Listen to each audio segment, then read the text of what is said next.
امشب در 24 تنش بی سابقه بین چین و آمریکا در پی سفر نانسی پلوسی به تایوان. ناوهای جنگی چینی در چند قدمی آبهای تایوان. هشدار پکن به تایپی و واشنگتن برای اقدامات تلافی جویانه. آغاز دور تازه مذاکرات غیر مستقیم ایران و آمریکا. دیپلمات‌های ایرانی و آمریکایی راهی وین شدند. و وزارت دادگستری آمریکا به دنبال مصادره هواپیمای ایرانی ونزوئلایی. آیا آرژانتین بوئینگ 747 مرموز رو به آمریکا تحویل میده؟ از واشنگتن دی سی این 24 است با فرداد فرحزاد. سلام و وقت بخیر. نیمه شب در تهران و 3:50 بامداد در تایپه است، جایی که ساعتی بعد از سفر جنجالی نانسی پلوسی رئیس مجلس نمایندگان آمریکا، ناوهای جنگی چینی در حال جولان دادنند. چین در پاسخ به سفر رئیس مجلس نمایندگان آمریکا به تایوان یک رزمایش دریایی گسترده در آبهای منطقه به راه انداخته. گفته میشه بخشی از این رزمایش در آبهای تایوان خواهد بود. سناتور مایک رانز به همکارم آرش علایی گفته بدرفتاری چینی‌ها مایه تعجب آمریکا نیست.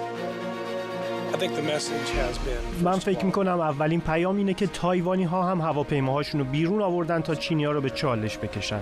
این آخرین گزارشی است که به ما داده شده. بدرفتاری چینی‌ها مایه تعجب ما نیست. این شیوه اعتراض و عمل اوناست.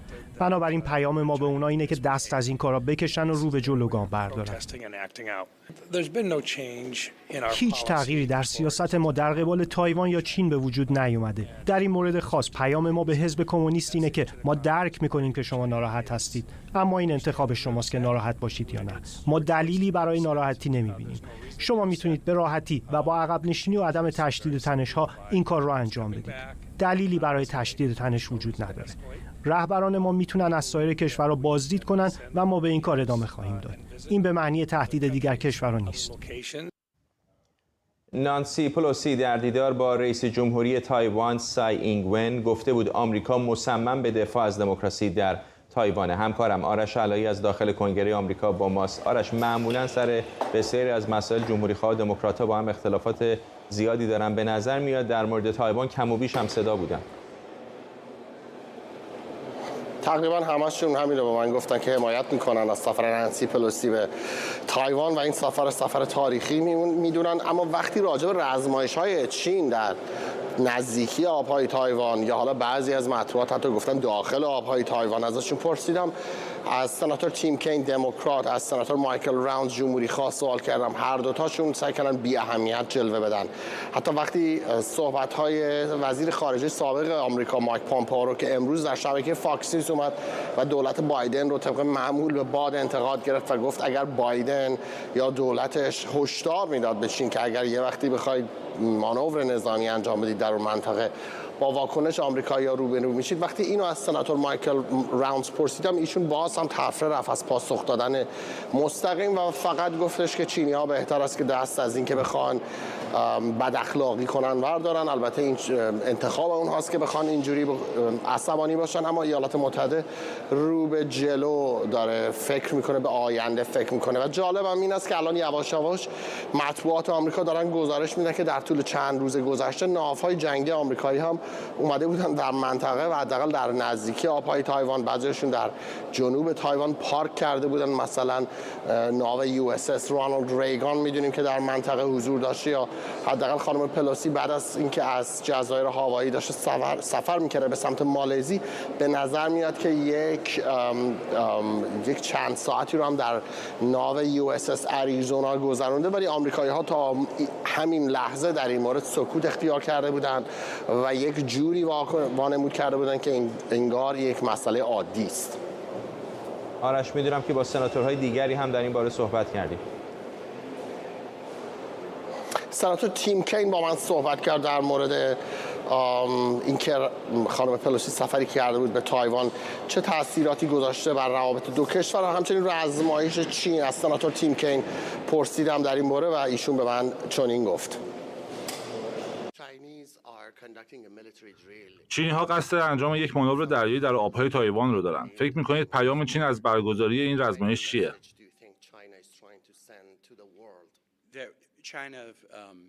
چینی‌ها خیلی زیادی شلوغش کردن. پارسال وقتی ما در حال ارسال و تحویل واکسن به تایوان بودیم، چند نفر از همکارای من به تایوان رفتن. از کشورهای دیگه هم بازدید کردن. همین چند ماه پیش هم سفر دیگه‌ای داشتن. این یک مسئله عادی و نباید بحث برانگیز بشه. واکنش بیش از حد چین به این موضوع نشون میده که شی جین پینگ کیه.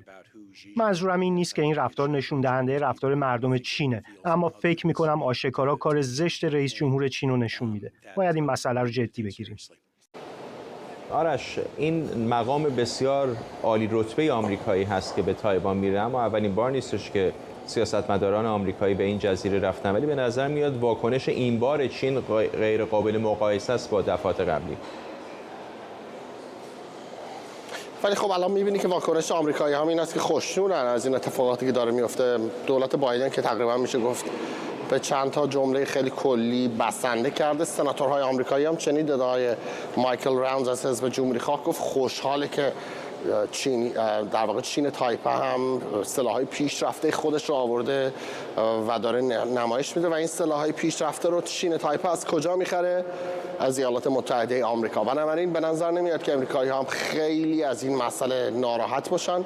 نگرانی‌های قبلا وجود داشته از صحبت‌هایی که شی جین پینگ میکنه. اینجا هم از سناتور تیم کین شنیدید بارها شی جین پینگ رئیس جمهور چین راجع به اینکه تایوان بخشی از خاک چین هست صحبت کرده و راجع به چین واحد صحبت کرده و الان هم با سفر خانم نانسی پلوسی که بیش از 30 سال سابقه مبارزه با حزب کمونیست داره، منتقد حزب کمونیست چین هست، با رهبران دیگری هم که چینی ها روش خیلی حساس هستن مثل دالای لاما ایشون دیدار کرده بود. تا حالا همچین واکنشی رو از چینی ها ندیده بودیم. آخرین باری که به نظر میاد چین همچین واکنش شدیدی نشون داده تقریبا برمیگرده به 30 سال پیش و اونجا هم به نظر میاد که در واکنش به اینکه رئیس جمهوری چین تایپه سفر کرد به ایالات متحده، اون موقع یک مانور نظامی در حالا نه حتی این حد و حدود ولی یک مانور نظامی جدی چینی ها اون موقع در آبهای نزدیک تایوان برگزار کرده بودند. ممنونم از تو آرش علایی از کنگره آمریکا با ما. نانسی پلوسی در سفر به تایوان گفته که با اینکه چین محدودیت‌های زیادی بر سر تایوان با دنیای غرب به وجود آورده، اما نمیتونه مانع سفر مقامات خارجی به تایوان بشه. در مقابل وزیر خارجه چین این سفر رو اقدامی فریبنده و نمایشی مضحک خونده. دیدار پلوسی از تایوان یک نمایش مسخره است. آمریکا تحت عنوان دموکراسی حاکمیت چین را نقض می‌کند. تایوان با اتکا به آمریکا به منافع ملی چین خیانت می‌کند. کسانی که با آتش بازی می‌کنند عاقبت خوبی نخواهند داشت.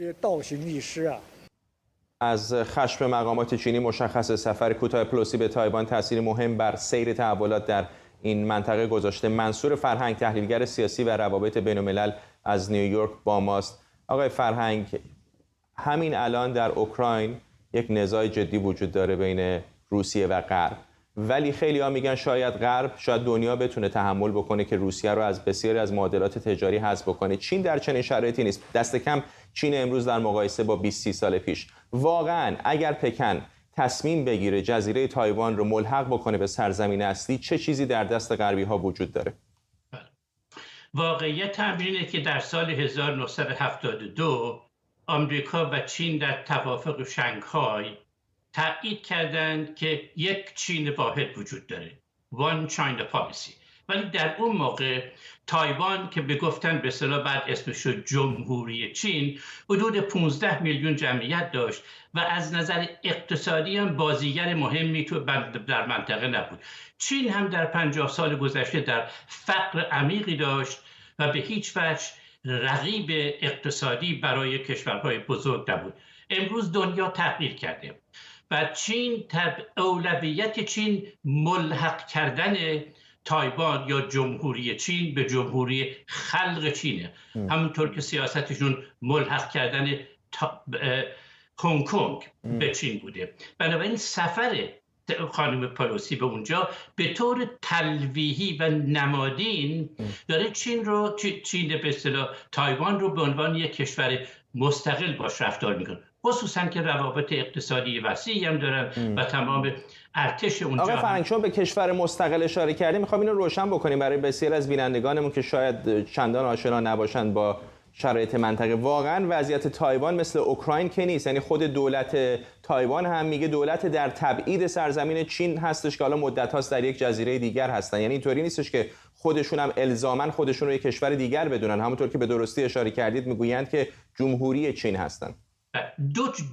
دو حزب در جمهوری چین و تایوان وجود داره. یک حزب که امروز هم سر کارن، اونها معتقد به یک چین واحد هستند، ولی اون حزب دیگه اون سعی میکنه که چین رو به عنوان یک کشور مستقل معرفی بکنه. حدود 15 کشور با چین روابط وسیع اقتصادی دارن و حتی نمایندگی هم در تایوان دارن، ولی نه به طور رسمی، به اصطلاح سفارتخونه نداره، ولی بیشترش کشورهای کارائیبی هستن یا مثلا واتیکان از کشورهای عمده جهان بالاخره سرزمین اصلی چین رو به عنوان کشور رسمی میشناسن. کشورهای عمده جهان هستن، کشورهای اروپایی هستن، آسیایی هستن، هندوستان هستن.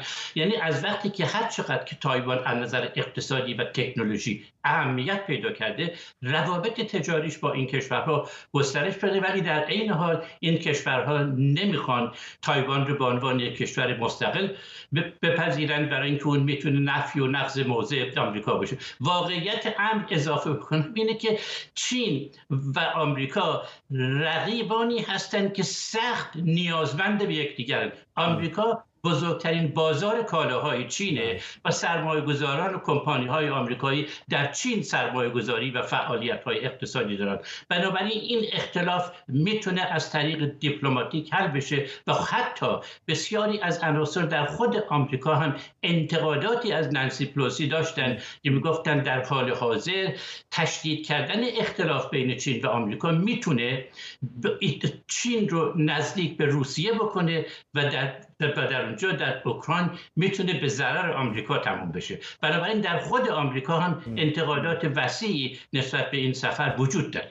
آقای فرهنگ، چین شاید برخلاف فدراسیون روسیه یا شوروی سابق اونقدر دست به اسلحه نمیشه، معمولاً بیشتر از طریق تجاری و سیاسی سعی میکنه نفوذ داشته باشه رو کشورهای دیگه. همونطوری که در هنگ کنگ هم دیدیم، الان به نظر میرسه که هنگ کنگ امروز با هنگ کنگ حتی 10 سال پیش تفاوت‌های فاحشی داره، بیشتر شبیه سرزمین اصلی چین شده. سوالی که ازتون پرسیدم میخوام به شکل دیگر دوباره بپرسم این هستش که در فاصله 5 سال آینده، 10 سال آینده، 15 سال آینده آیا واقعا میشه متصور شد که سرزمین اصلی چین یا به واسطه فشارهای سیاسی و اقتصادی یا با استفاده از زور تایوان رو ملحق به سرزمین اصلی نکنه؟ به نظر من تایوان و چین، مسئله اینه که چین با تمام کشورهای دنیا روابط عادی اقتصادی، تجاری و دیپلماتیک داره. یعنی چین یک کشور بازیگر بزرگ اقتصادی و سیاسی در دنیاست که اصل و ابد ایدئولوژی در سیاست خارجیش تاثیر نداره. من فکر میکنم که چین، تایوان و آمریکا سخت علاقمند به حل مسالمت جهانی این مسئله هستند و مهم نیست که این امکان هست که در آینده نزدیک، دقیقاً هم در زمانی که شما میگید مثلا 5 تا 10 سال آینده، جمهوری خلق چین بیاد تایوان رو به عنوان یک بخش خودمختار چین واحد بپذیره. مثل ماکائو و هنگ کنگ. در نظر حقوقی در واقع بخشی از چین باشه، ولی از نظر اقتصادی به عنوان یک کشور مستقل عمل. من معتقدم که چین به هیچ وجه جنگ نمیخواد، برای اینکه تحت هیچ عنوانی نه از نظر امنیتی و نه از نظر اقتصادی میتونه برای چین مفید باشه. ولی مسئله اینه که شی جین پینگ امروز داره قدرت بلا منازع او رو دارن با مائو تزدونگ مقایسه میکنن و پیشرفت‌هایی که از نظر اقتصادی در اون کشور داشته. در چین در این 50 سال گذشته نزدیک به 700 میلیون انسان از فقر رها شدن. بنابراین او در چین مقبولیت و محبوبیتی داره که بخواد از اون استفاده بکنه در تقابل با آمریکا در رابطه با تایوان، ولی نه به این معنا که بخواد جنگ بکنه. چین تحت هیچ عنوانی جنگ نمیخواد، ولی در ضمن نمیخواد که تایوان به عنوان یک کشور مستقلی به وجود بیاد. ممنونم از شما. منصور فرهنگ، تحلیلگر سیاسی و روابط بین الملل از نیویورک. ایران اینترنشنال به منابعی دست یافته که نشون میده سعید برجی، متخصص انفجارهای هسته‌ای که در آزمایش چاشنی انفجاری پروژه آباده مداخله داشت و از سال 1398 تا حالا در لیست تحریم‌های آمریکا قرار داره، همچنان در سازمان پژوهش و نوآوری دفاعی که یک سازمان وابسته به وزارت دفاع مشغول به کار و روی چاشنی‌های انفجاری مرتبط با بمب اتم کار میکنه. ایران در چند هفته گذشته بارها بر توان فنیش بر ساخت بمب اتم تاکید کرده. به عنوان مثال محمد اسلامی رئیس سازمان انرژی اتمی اخیراً گفته به زودی از نمونه‌های اولیه سامانه‌های شتاب دهنده و پرتو دهنده گاما رونمایی می‌کنند. به نظر میرسه فعالیت دانشمندانی همچون سعید برجی در راستای تحقق این توانایی‌ها باشه. بر اساس اطلاعات ایران اینترنشنال، سعید برجی مدتی هم زیر نظر محسن فخریزاده فعالیت می‌کرده. علاوه بر پروژه آماد، او در پارچین هم با دانشمندان اتمی روس‌تبار به نام ویچیسلاو دانیلکو و ولادیمیر پدالکو روی آزمایشات انفجاری شدید و محفظه انفجاری مرتبط با سلاح هسته‌ای تحقیق کرده. وزارت خزانه‌داری آمریکا فاش کرده بود که برجی کارشناس مواد منفجره و فلزات گروه شهید کریمی سپند هم بوده. بنابراین گزارش‌ها به نظر میرسه که برجی با پروژه آماد یا اماد که طرحی برای ساخت و آزمایش سلاح‌های هسته‌ای مرتبطه. همکارم سمیرا قرایی از مرکز واشنگتن با ما. سمیرا، چه بیشتر می‌دونیم در مورد آقای برجی و فعالیت‌های او؟ فرداد، اون چیز بیشتری که باقیمون، چون اغلب جزئیاتی که در اختیار ایران اینترنشنال قرار داده شده رو تو عنوان کردی، ولی نکته مهمی که وجود داره این هستش که تخصص این فرد در رابطه با انفجارهای هسته‌ای است و به رغم اینکه تحت تحریم‌های آمریکا قرار داره، همچنان در مرکز یک برنامه، یک پروژه‌ای هستش که حساسیت‌های جهانی راجع به اون پروژه بسیار زیاده. در مجموع سپند، سازمان پژوهش و نوآوری‌های دفاعی که وابسته به وزارت دفاع هست، کشورهای غربی این سازمان رو مشخصاً ربط میدن به علاقه و جاه طلبی ایران برای ساخت بمب اتم و مشخصاً آقای برجی در حال حاضر داره در این مرکز کار میکنه. پیشتر هم میدونیم که زیر نظر آقای فخریزاده کار میکرده و همینطور در پروژه آباده دخیل بوده. آباده همون پروژه‌ای هست که در منطقه به اسم مریوان ایران داشته انجامش میداده و مریوان یکی از همون سه تأسیسات مشکوک هسته‌ای است که پیشتر آژانس از ایران راجبش توضیح خواسته بود و الان هم هنوز آژانس از صحبت‌ها و توضیحاتی که ایران ارائه داده قانع نشده. سمیرا، بیشتر به ما بگو در مورد مذاکراتی هم که میدونیم در وین شروع شده.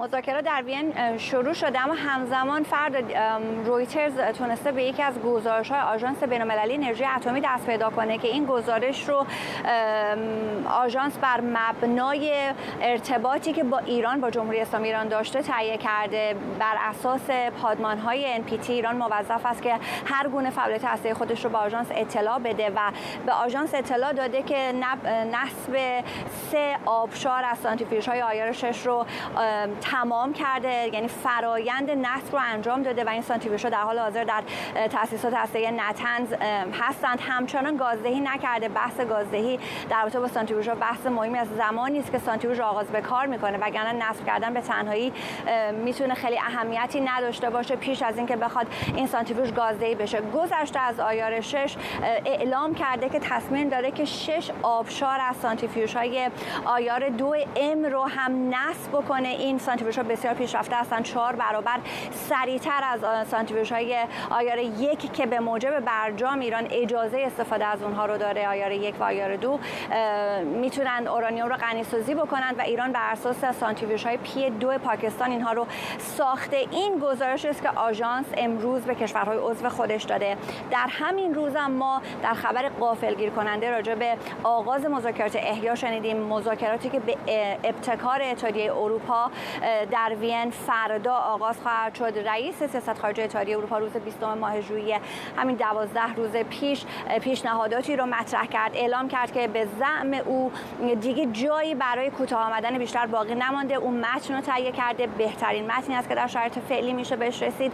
در اختیار تمام طرفین گفتگو قرار داده. از اونها خواست که بیان امضا بکنند. حالا نزدیک به 2 هفته بعد اتحادیه اروپا یک نشستی رو میخواد در وین برگزار بکنه. ادامه مذاکرات احیاس است و گفته میشه که طرف‌های مذاکره همگی راهی وین خواهد شد. آقای ملی که فرستاده ویژه آمریکا هست در مذاکرات هم در توییتی اعلام کرده که به وین خواهد رفت، اما انتظاراتش بالا نیست. انتظاراتش مطابق با حقایقی است که در اختیار وزارت امور خارجه آمریکاست. ممنونم از تو. همکارم سمیرا قرایی از مرکز واشنگتن با ما. همونطور که سمیرا هم اشاره کرد، دیپلمات‌های ایرانی، اروپایی و آمریکایی راهی وین شدند تا تازه‌ترین دور برای از سرگیری مذاکرات احتمالی احیای برجام رو شروع بکنن. گمان میره که این دور از مذاکرات بیشتر در مورد پیشنهاد اروپایی ها باشه که همین چند هفته پیش اگر یادتون باشه 20 ژوئیه بود که آقای بورل پیشنهاد جدیدی رو ارائه داد و گفتش که این بهترین بسته پیشنهادی هستش که الان روی زمین هست و ابراز امیدواری کرد که طرف اون رو بپذیرن. باربارا اسلاوین از اتاق فکر شورای آتلانتیک همینجا در واشنگتن دی سی با ماست. خانم اسلاوین، چقدر فکر میکنید که طرفین میتونن امیدوار باشن که در این تازه ترین دور مذاکرات که بخشش به نوآوری اروپایی ها بوده بتونن بالاخره به نتیجه برسن؟ بذارید بگیم که خوشبینی من چطوری بگم خورده کمرنگ شده. من امیدوار هستم که بتونن به یک توافقی برسن، ولی خب میدونید که شما خیلی ملاقات الان انجام شده و نتایج خیلی کم بوده، پیشرفت کمی داشته. ایران خیلی تقاضای زیادی داشته در این زمینه و انتظاراتی داره که فراتر از این توافق هست. میخوایم ببینم که آیا ایران این روشش رو تغییر داده یا نه و خواهیم دید. خانم اسلاوین، شما یکی از کسانی هستید که خیلی اوقات هم میبینن مخالفان جمهوری اسلامی به شما حمله میکنن که کم و بیش شاید بیش از اندازه در مقایسه با بسیاری از غربی ها توافق و برجام رو دنبالش هستید، ولی میبینم حتی شما هم خیلی به نظر امیدوار نمیایید به احیای برجام.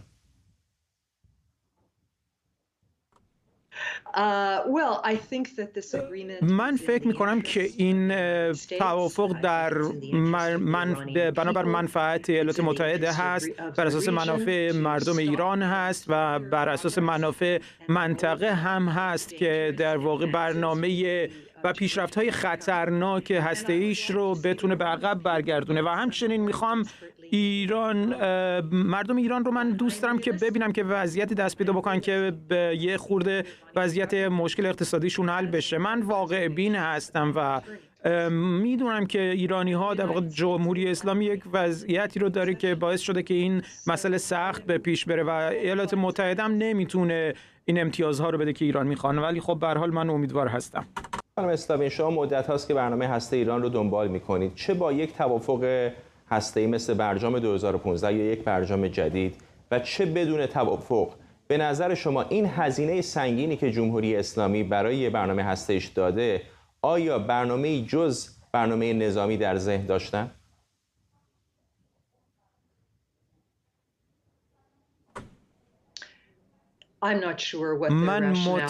من مطمئن نیستم که منطق پشت کارشون چیه. در واقع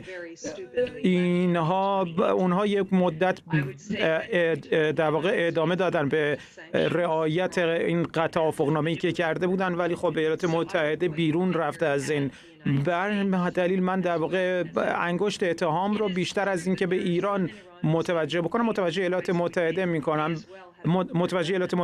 این درسته که ایران در واقع خیلی پرداخت کرده، هزینه زیادی برای این مسئله، به همین دلیل احتمال وجود داره که به سمت برنامه نظامی بره.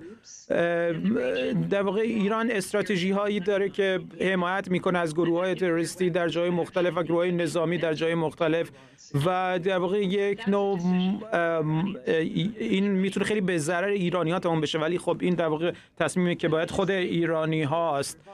میتونم بگم که اگر این توافقنامه دوباره زنده بشه، باید در واقع بسیاری از چیزهایی رو که به دست آورده تا الان واگذار بکنه، که در واقع به همین دلیله که من فکر میکنم این در منفعت ایالات متحده است که به این توافقنامه دست پیدا بکنن. خانم اسلاوین، بسیاری از منتقدان همون برجام قبلی از جمله دولت قبلی آمریکا، دولت آقای ترامپ، معتقد بودند که این توافقنامه شاید موقتاً دستیابی جمهوری اسلامی به سلاح هسته‌ای رو ممانعت بکنه ازش، اما در طولانی مدت فقط اون رو به تعویق میندازه. در نهایت در همون توافق هم دست ایران باز می بود که بعد از یک بازه زمانی دوباره بتونه غنی‌سازی‌های بیشتری انجام بده و کارهایی بکنه که احتمالاً به ساخت سلاح هسته‌ای ختم بشه.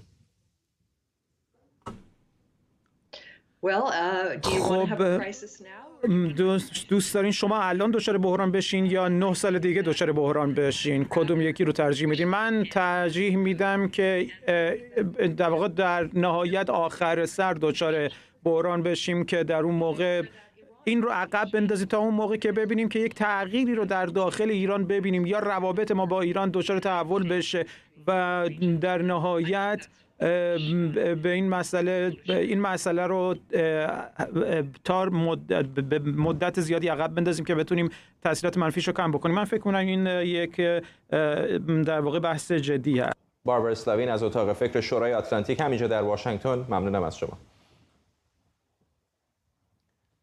وزارت دادگستری آمریکا گفته هواپیمای ونزوئلایی توقیف شده در آرژانتین رو که پیشتر به شرکت هواپیمایی ماهان تعلق داشته مصادره میخواد بکنه. دلیل این اقدام نقض قوانین صادراتی آمریکا عنوان شده. درخواست وزارت دادگستری آمریکا فقط یک روز بعد از اون فاش شد که یک قاضی آرژانتینی به 12 نفر از 19 خدمه هواپیما بعد از حدود 2 ماه اجازه داد کشور رو ترک کنند. هنوز 7 خدمه این هواپیما از جمله 4 ایرانی و 3 ونزوئلایی به دلیل اونچه ارتباط با گروه‌های تروریستی عنوان شده حق خروج از آرژانتین رو ندارن. گلاره هان از استودیوی دیگر ما همینجا در واشنگتن با ماست. گلاره، چه جزئیات بیشتری می‌دونیم در مورد این درخواست وزارت دادگستری آمریکا؟ خب فرداد، ما قبلتر هم میدونستیم که وقتی امچاسور در تاریخ 6 جون یعنی حدوداً 2 ماه پیشتر فرودگاه ازیزا خارج از بوئنوس آیرس به زمین نشست و تنها 2 روز بعد توقیف شد، میدونستیم که همون موقع FBI و وزارت خزانه‌داری آمریکا براش پرونده تشکیل دادن و مشخصاً گفتن در مورد قصد و نیت این هواپیما و هدفش از فرود در و حضور در کشورهای آمریکای جنوبی رو مورد بررسی قرار میدن.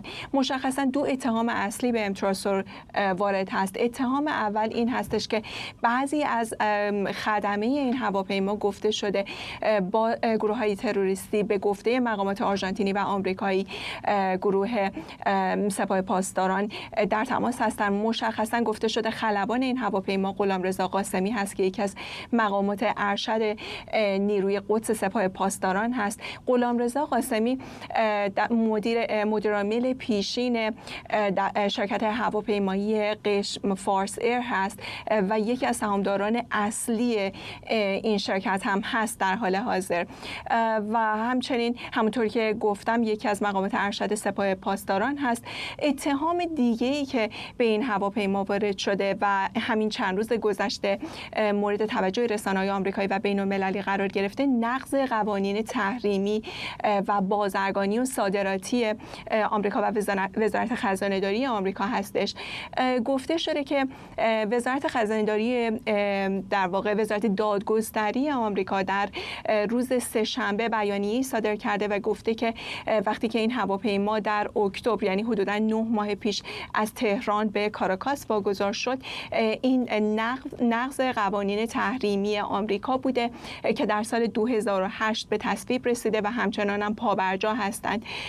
آمریکا گفته ایران این هواپیمای امچاسور بارها بین ایران، ونزوئلا و حتی روسیه دست به دست شده و تمامی این صادرات و این واگذاری ها برخلاف قوانین صادراتی آمریکا بوده. یه نکته قابل توجه دیگه‌ای که در مورد این خبر وجود داره در واقع این اتفاقی هستش که ماهان ایر عنوان کرده. ماهان ایر گفته که این هواپیما هیچ ارتباطی با شرکت هوایی ماهان ایر نداره، هرچند اسنادی از این هواپیما خارج شده که نشون میده گزارشی از پروازهای ماهان ایر حتی بعد از تحویلش به امچاسور در این هواپیما وجود داره و مستنداتی از این دست به دست اومده. چند نکته دیگه هم وجود داره در مورد این هواپیما که مسئله یکی از در واقع نظر نمایندگان مجلس آمریکا رو هم به خودش جلب کرده. 12 نماینده جمهوری خواه کنگره آمریکا نامه به وزارت دادگستری نوشتن و خواستار این شدن که تحقیقات بیشتر و وسیع‌تری در مورد این هواپیما صورت بگیره. ممنونم از تو گلاره هان از استودیوی دیگر ما اینجا در واشنگتن. این پرونده طبیعتا مورد توجه بسیاری از کشورهای آمریکای جنوبی، ایالات متحده و اسرائیل قرار گرفته و گمانه‌زنی‌هایی وجود داره که این هواپیما پوششی برای یک عملیات اطلاعاتی بوده، اتهاماتی که ایران و ونزوئلا به شدت اونها رو رد میکنن. اردوان روزبه روزنامه‌نگار از واشنگتن اینجا در استودیو با ماست. اردوان، از اول که خبر توقیف این هواپیما در آرژانتین مطرح شد، خیلی از مهره‌های این پازل ناقص بود، ولی نکات مرموز در موردش زیاد بود. آرژانتینی‌ها هم اونقدر اطلاعاتی ندادن. حالا که وزارت دادگستری آمریکا به دنبال توقیف این هواپیما هست، حرفی از درخواست استرداد برای خدمه نزدن، ولی گمان میکنم شاید احتمالاً در ادامه اون را هم دنبالش برن. چقدر میتونه این پرونده رو برای ما بیش از گذشته باز بکنه که دقیقاً این هواپیما به دنبال چه بوده؟ فرداد اجازه بده یه خورده از فریم بزرگتر قضیه رو ببینیم. یک مکانیزم بعد از شروع تحریم‌ها علیه ایران وجود داشته، به خاطر اینکه ما می‌دونیم سازمان‌هایی وجود دارن در آمریکا که تحقیق می‌کنن و می‌دونن کدوم دستگاه‌ها دارن عمل می‌کنن، اونها رو تحریم می‌کنن. سیاستی که سپاه به خصوص نیروی قدس به خرج داده، سیستم لایه کردن سازمان‌ها و مجموعه‌هاش هستش. یعنی وقتی شما می‌خواید به یک بخشی از این بدنه، حالا در بخش عملیات، کارهای اقتصادی برسید، ممکنه که 10 تا 12 لایه مجبور باشید برید داخل و این کار رو سخت میکنه. موضوع پرواز که الان مورد توجه قرار گرفته دقیقاً همینو داره نشانه میگیره. شرکت ماهان شرکتی است که از روز اول توسط نیروهای سپاه ساخته شده، یعنی راه اندازی این سیستم از طریق نیروهای سپاه بوده. بعد از این به دفعات این افراد جایگزین شدن، بعد شروع کردن لایه‌های مختلف رو درست کردن. شرکت‌های کوچک ورشکسته رو خریدن، از جمله همین شرکت قشم رو، یک شرکت ورشکسته بوده و اومدن اینها رو می‌خریدن و اسم شرکت رجیستری رو می‌بردن به اسم اینا و در نتیجه شامل تحریم نمی‌شده. بعد تعداد این تحریم‌ها افزایش پیدا کرد، در ایران شروع کردن به لایه‌ای رسیدن، یعنی شروع کردن با ونزوئلا، بعضی از کشورهای دیگه و حتی اینا پروازهاشون رو بدون رجیستری با سفید به سوریه میفرستادن، در اونجا تغییر میدادن و دوباره برمیگردن. الان وسواسی که وجود داره، یعنی در واقع آمریکا روی این قضیه دست گذاشته، اینه که این یک فقط سر کوه یخه که بیرونه. واقعا این اتفاق سالهای سال داره میفته، سالهای سال از این امکان داره استفاده میشه، سلاح جابجا میشه، مهمات جابجا، نیرو جابجا میشه و این رفت و آمدی که الان اتفاق افتاده چرا همه رو حساس کرده؟ به خاطر اینکه داره درست زیر گوش آمریکا اتفاق میفته و این شاید اون مسئله‌ایه که آمریکا رو داره حساس میکنه، شاید نه اونقدری که حتی در سوریه ایران داشت اتفاق میافتاد، چون نشون میده یه کاری داره درست زیر گوش آمریکا انجام میشه و اون بحثی است که میتونه بحران برای آمریکا محسوب بشه. و خود هواپیما رو اگر مسترد بکنن به آمریکا، من به یاد ندارم همچین کاری. کشتی نفتکش ایران بوده که آمده باشه در سواحل آمریکا، ولی تا با اینطوری نبوده که یک هواپیمای مثلا بوئینگ جمهوری اسلامی، چه ماهان، چه ایرانر، چه آسمان، چه هر خط هوایی دیگری مصادره بشه در کشور دیگری و بیاد به آمریکا. احتمالاً موضوع رو خیلی پیچیده‌تر از قبل می‌کنه. من فکر می‌کنم شاید آمریکایی‌ها از این مسئله مصادره کردن دارن به عنوان یه ابزار استفاده می‌کنن، یعنی این راه یه بازی رو باز می‌کنه. وقتی آمریکایی‌ها بتونن برای اولین بار یه هواپیما مصادره کنن، یعنی دفعه بعدی هم ممکن اتفاق بیفته. همون کاری که راجع به کشتی نفتکش کردن و در واقع تاوان هزینه‌های خسارتایی که وارد شده رو مطرح کردم و مسائلی از این دست. الان چیزی که خیلی مهمه، قاضی آرژانتینی، قاضی وینا، کاری که کرده 4 نفر از ایرانی‌ها رو هنوز نگه داشته.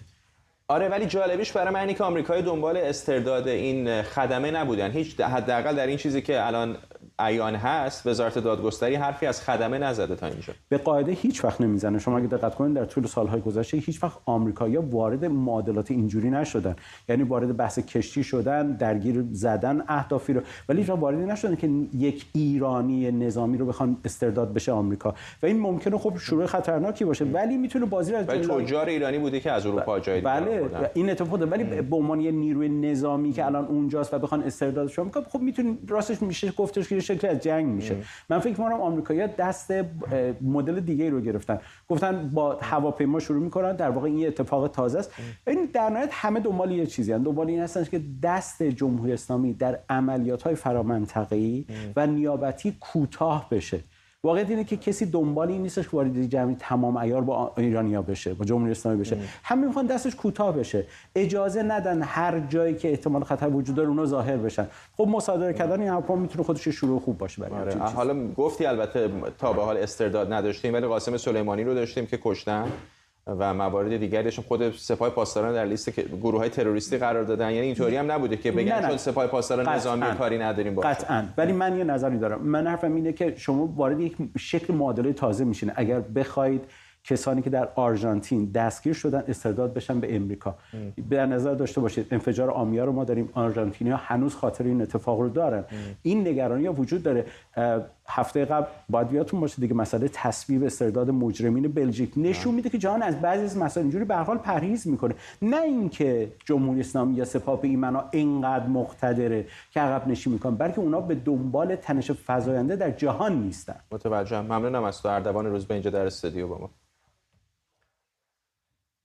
دیروز رقابت‌های درون حزبی انتخابات در آمریکا مثل بیشتر سه‌شنبه‌های پیشین برگزار شد. در آریزونا نامزد مورد حمایت ترامپ برای انتخابات سنا بلیک مسترز رقیبش رو شکست داد تا در انتخابات نهایی در مقابل مارک کلی سناتور دموکرات قرار بگیره. در رقابت‌های فرمانداری آریزونا از حزب جمهوری‌خواه هم نامزد مورد حمایت دونالد ترامپ از نامزد مورد حمایت مایک پنس معاون پیشین ترامپ پیشی گرفته، اما نتیجه هنوز تا این لحظه نهایی نیست. در ایالت میشیگان با اینکه نامزد مورد حمایت دونالد ترامپ برای انتخابات فرمانداری به پیروزی رسید، در منطقه انتخاباتی سوم همین ایالت پیتر مایر که به استیضاح او رأی داده بود در انتخابات مقدماتی جمهوری‌خواهان از رقیبش شکست خورد. آریزونا میدونه که جو بایدن و دموکرات‌های رادیکال شکست خوردن. روشنه که اکثر مردم آریزونا خواهان سیاست‌های مبتنی بر عقل سلیم هستن. این حق مردم آریزونا است که دولتی داشته باشن که بدون دقیقاً تو مرزاشون چی میگذره. این حق شماست که بدونین چه کسی به کشور شما وارد میشه. فقط به این ترتیبه که ما میتونیم خانواده‌های آمریکایی رو ایمن نگه داریم. این روزها انتخابات درون حزبی در بیشتر ایالت‌ها تبدیل شده به آزمونی برای سنجش میزان نفوذ دونالد ترامپ بر رای دهندگان آمریکایی، دست کم رای دهندگان جمهوری‌خواه آمریکایی. آرش غفوری تحلیلگر سیاسی اینجا در استودیو با ماست. دیروز حرف آریزونا رو زدیم و امروز نتایج جالبش. آریزونا واسه ترامپ خیلی خوب بود. گزارشتون هم بود دیگه، آقای بلیک مسترز برنده میشه تو انتخابات سنا مقدماتی جمهوری‌خواهان. تو انتخابات فرمانداری ولی دیروز گفتی اگرم برنده بشه، چون آریزونا از اون ایالت‌های حالا تقریبا بنفشه، میتونه در انتخابات سراسری بعد به ضرر جمهوری‌خواه تموم بشه. بنفش که نیست، ولی دموکرات‌ها خیلی دوست دارن بنفش بکنن، ولی خب یه ذره میانه روتره مثلا نسبت به بقیه ایالت‌های جنوبی. البته جنوبی که حساب نمیشه در کل. بنفش پررنگه، یعنی قرمزش پررنگه. آره بنفش پررنگه دقیقاً. من دارم آخرین نتایج می‌بینم در فرمانداری، چون فرمانداری خیلی مهمه. رقابت تمام جریان اصلی حزب پشت خانم رابسون قرار گرفته در مقابل آقای ترامپ که از خانم لیک حمایت کرده و الان خانم لیک حدود 12,000 تا رای جلو هست. و این توی مثلا توی منطقی داریم ما پیما کانتی که جنوب ایالت هست، شهر توسان، اونجا یه ذره آدمای میانه روتر حضور دارن. حتی تو اون منطقه هم رقابتشون و 7% خانم لیک جلوتره و خب این خیلی خوبه واسه. چند درصد شمردن نوشته؟ 80% آخرین آماری خب خیلی زوده هنوز، یعنی به قول آمریکایی تو ارلی تو کاله. آره ولی من الان دارم میبینم جز منطقه فینیکس که خانم رابسون جلو است، در تمام مناطق ایالت دیگه، حتی اون قسمت میانه روی بالا شمال آپاچیا دست راست، اونجا حتی اونجا هم عقب هست آقای. حالا من نمیدونم چقدر از فینیکس رو شمردن، ولی خب فینیکس هم لیبرال، هم شهر بزرگه، یعنی میتونه تاثیر بذاره. بله فینیکس لیبراله. خب ما بیشتر میانه روهای جمهوری خواهم قرار دارن اونجا. توی فینیکس جایی که خانم رابسون جلو هست، اما در بقیه جاها خانم، حتی میگم توسان هم که بازم اونم لیبرال تقریبا. میشیگان رو بریم. میشیگان خب بازم گفتی پیتر مایر، منطقه 3 که ایشون از جمله از 10 کاندیدایی بود که به استیضاح آقای ترامپ رای داد. از اونها آقای رایس توی یاد باشه هفته پیش گفتیم توی ساوت کارولاینا میبازه، به استیضاح آقای ترامپ رای میده، انتخابات میبازه. توی کالیفرنیا نمایندهشون برنده میشه، توی میشیگان میبازه. اما آقای گیبس که رقیب آقای کاندیدای جمهوری خواهی که مورد حمایت آقای ترامپ قرار گرفته، باز هم از جمله کاندیدایی که دموکرات‌ها کمک کردن برنده بشه. این میشیگان، نه فقط میشیگان، پنسیلوانیا، ویسکانسین، اینا رو همه رو واقعا جمهوری خواه باید سپاسگزار ترامپ باشن که به شکلی تقریباً جمهوری خواه کرد بسیاری از اون طبقه کارگر رو که واسه سالها سنتی به دموکرات‌ها رای میدادن. بهشون میگفتن دموکرات‌ها یه چیز دیگه، بهشون میگفتن دموکرات‌های ریگانی. اینا کسایی بودن که آخرین بار ریگان بود که تونسته بود رأی اونا رو بگیره و در دوران ترامپ همشون برمیگردن. اما خب تو همین منطقه، میگم منطقه 3 منطقه خیلی مهمیه، به خاطر اینکه آقای گیبس، دموکرات‌ها دوست داشتن گیبس اتفاقا برنده بشه، چون منطقه‌ای که سوینگ حساب میشه، منطقه‌ای که مرددن. آره مردد حساب میشه و نامزد دموکرات‌ها شانس بیشتری داره بیاد توی منطقه. ما تو واشنگتن هم داشتیم 2 تا نماینده واشنگتن، ایالت واشنگتن که به استیضای آقای ترامپ رای داده بودن. البته اون 2 تا هر دو فعلا که نجات پیدا کردن، البته بازم نتایجش نهایی نشده. ولی خب ایالت لیبراله، یعنی جمهوری‌ها خیلی شانسی تو واشنگتن اون 2 تا منطقه واشنگتن مثل کالیفرنیا انتخاباتش بازه. یعنی فارغ از اینکه شما در چه حزبی هستین در یک رقابت اصلی شرکت می‌کنید. حدود 2 دقیقه وقت داریم، چون این بحث سخت جانی خیلی جدی شده. میخوام ازت بپرسم، دعواهای زیادی در کانزاس، در آیداهو شکل گرفته در مورد وضعیت سخت جانی. به نظر میاد که داره تاثیر میذاره به شکلایی روی انتخابات. روی انتخابات به این معنی که مثلا انتخابات مجلس نمایندگان رو باعث بشه دموکرات‌ها نبازن، نه. دموکرات در نهایت مجلس نمایندگان رو خواهند باخت تو انتخابات. ولی خب حالا البته مدل کنزاس هم حداقل توی این ماجرای سخت جنین مثل بقیه ایالت‌های جنوبی نیست. حتی قوانینش هم یه ذره ساده‌تره. می‌دونیم تو آمریکا 7-8 تا ایالت هستن که اصلا قوانین سخت جنینی که ما نباید منع بکنیم رو توی قوانین قانون اساسی خود ایالتشون هم دارن. این هم یکی از اون موارده. ولی خب باید ببینیم که چه اتفاقی. یه مقدارش مثلا قضاییه، یعنی اونقدر دموکراتیک الزاما نیست. مثلا میدونم دولت فدرال الان از آیداهو شکایت کرد. بله میتونه سو بکنن، اونا اینا رو سو میکنن، دولت فدرال و استیت ها هم دیگه رو سو میکنن، بعد میرن تو دادگاه بحث میکنن راجبش. اما اون نکته که مهمه اینه که این کاندیدایی که وجود دارن الان از هر دو طرف چقدر میتونن از این موضوع و موضوع شبیه این در انتخابات نهایی استفاده بکنن. هر چقدر شما تندروتر باشین توی ایالت میانه روتر یا سوینگ به قول معروف، شانس شما میاد پایین‌تر. خیلی جالبه. ممنونم از آرش غفوری اینجا در استودیو با ما تا سه‌شنبه بعدی و انتخابات بعدی. ممنون از شما که برنامه 24 امشب رو همراهی کردید. ازتون خداحافظی می‌کنم. برنامه رو با تصاویری زنده از کاخ سفید همینجا در واشنگتن به پایان می‌بریم.